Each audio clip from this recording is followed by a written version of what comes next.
अस्सलाम वालेकुम, मैं हूँ साम्या और आप देख रहे हैं मेरा यूट्यूब चैनल देसी चूल्हा। आज मैं बनाने जा रही हूँ बच्चों की मनपसंद वेजी मैकरोनी। चलिए स्टार्ट करते हैं। मैंने एक कढ़ाई ली और उसमें तकरीबन मैंने 4 खाने के चम्मच ऑयल के शामिल किए हैं और अब उसमें हाफ़ टी स्पून में लहसुन का ऐड करूँगी पिसा हुआ। अगर आप चॉप करके डालेगा तो वो भी ठीक है। और साथ ही हाफ़ टी स्पून इसमें मैं अदरक ऐड करूँगी, जिसमें मैंने थोड़ी सी ग्रीन चिली को भी मैंने ब्लेंड किया हुआ है। और इसको ऐड करने के बाद इसको मैं अच्छे से भून लूँगी। और साथ ही दूसरी साइड पे मैक्रोनी बिल्कुल भी दूसरी साइड पे मैक्रोनी को बिल्कुल बॉयल नहीं करूँगी। मैक्रोनी को इसी में ही मैं इसको पकाऊँगी और बहुत ही जल्दी बन जाएगी रेसिपी। झंझट नहीं है एक साइड पे रख कर मैक्रोनी बॉयल करने का। और अदरक लहसुन जैसे ही अच्छे से लाइट ब्राउन हो जाएंगे, कुरकुरे हो जाएंगे, तो साथ ही इसमें कुछ वेजिटेबल ऐड करूँगी, जिसमें गाजर और शिमला है एक अदद, जिसको मैंने अच्छे से फाइन चॉप किया हुआ है। और बंद गोभी का फूल है छोटा सा, बिल्कुल हाफ़ मैंने लिया था, ज़्यादा क्योंकि मैक्रोनी नहीं थी तो ज़्यादा वेजिटेबल नहीं मैंने ऐड की, तो उसको भी बिल्कुल ब्रिक स्लाइस में कटिंग कर लिया था। और डालने के बाद अब कुछ उसमें मसाले ऐड करूँगी, जिसमें नमक, काली मिर्च, हरा मिर्च और सूखा धनिया पाउडर के सब हाफ़ टी स्पून थे। और इनको भी सब डालने से मैं अच्छे से उनको सब्ज़ी में अच्छे से मिक्स कर लूँगी। और पकाना तो इन्हें है क्योंकि मैक्रोनी इसमें ऐड करूँगी तो ये सब्ज़ी भी अच्छे से गल जाएगी। तो अब बारी आती है इसमें मैक्रोनी ऐड करने की।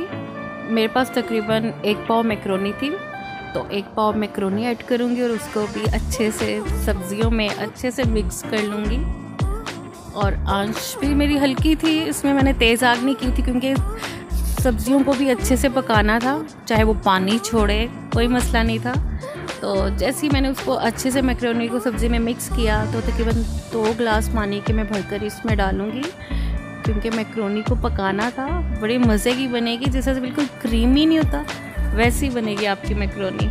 अब ये डालने के बाद अब इसको मैं अच्छे से मिक्स कर लूँगी और एक बॉयल आने दूँगी। और 15 मिनट के लिए मैं इसे मीडियम फ्लेम पे इसे फिर रख दूँगी ढक्कन लगा के। ज़रूर ढक्कन लगाएगा, उससे क्या मैक्रोनी पक जाएगी। और 15 मिनट बाद देखें तो मैक्रोनी तो अच्छे से पक गई है। अब आप देख सकते हैं पानी अच्छे से ड्राई हो गया। 15 मिनट लगे थे मीडियम फ्लेम पे पकाने में, तो ये बिल्कुल अच्छे से पक गई है और गल भी गई है। जाहिर सी बात है मैक्रोनी पक गई है। तो अब इसको अच्छे से मिक्स कर लूँगी तेज़ आग पे। और साथ ही इसमें 2 टीस्पून तो मैं इसमें डालूँगी सोया सॉस के। और डालने के बाद इसको मैं अच्छे से मिक्स कर लूँगी। और साथ ही इसमें 1 खाने का चम्मच मैं चीनी का ऐड करूँगी। बहुत अच्छा टेस्ट आएगा, आप इसी तरह से रेडी कीजिएगा। हरा मिर्च भी डाली थी तो कुछ चिली था और 1 पाव थी मैक्रोनी, तो इसलिए इसमें 1 चम्मच मैंने चीनी का भी ऐड किया है। इससे टेस्ट बहुत अच्छा आएगा। सब्जियां भी इसमें अच्छे से पक गई हैं और क्या है कि बच्चे आराम से इसे ईज़िली खा सकेंगे। सब्जियां भी अच्छे से घुल गई हैं और मैक्रोनी के साथ बच्चे बहुत खूब इंजॉय करके इसे खाएंगे। आप इसी तरह से बनाइएगा और मुझे कमेंट्स में बनाइएगा आपको कैसी लगी मेरी रेसिपी।